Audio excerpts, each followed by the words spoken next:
String theory is based on the simple idea that all the four forces of the universe, gravity, the electromagnetic force, and the two nuclear forces, can be viewed as music.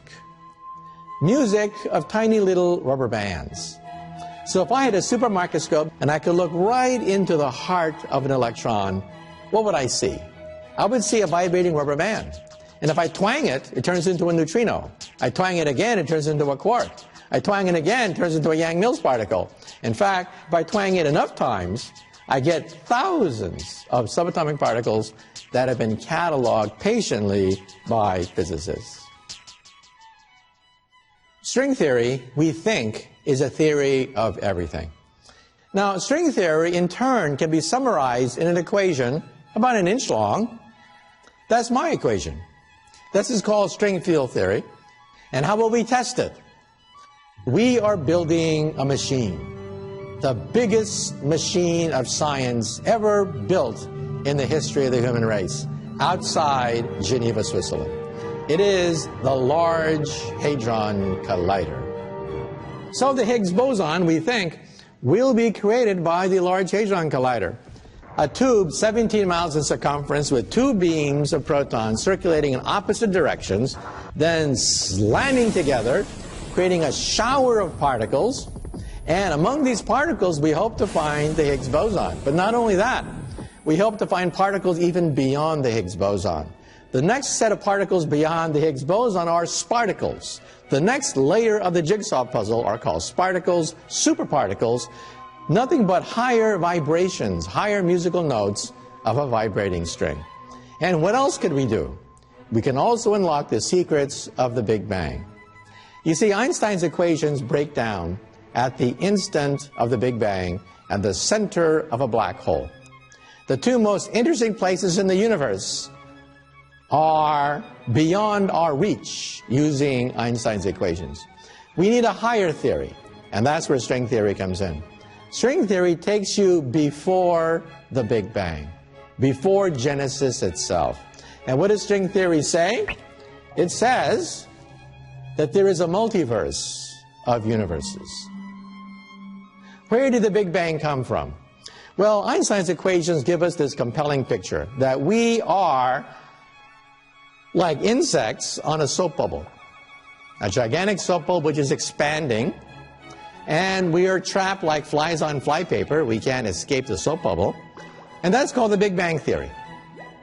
String theory says there should be other bubbles out there in a multiverse of bubbles.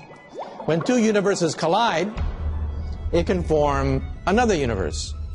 When a universe splits in half, it can create two universes, and that, we think, is the Big Bang.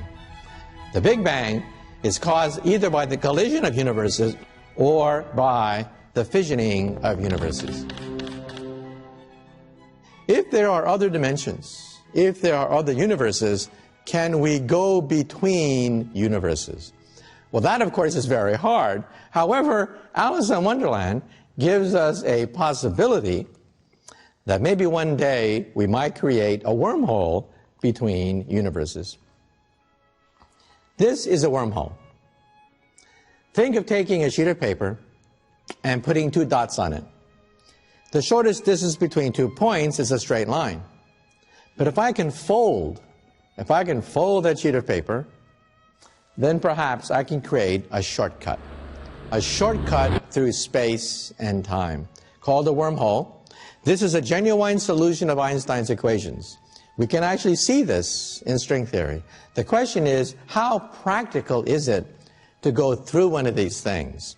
We don't know. In fact, there's a debate among physicists today.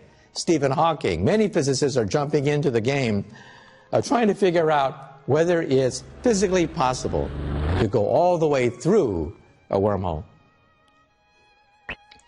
Because if you could, then you might be able to use this as a time machine. Since string theory is a theory of everything, it's also a theory of time. And time machines are allowed in Einstein's equations, but to build one is extremely difficult. Far more energy is required than a simple DeLorean with plutonium.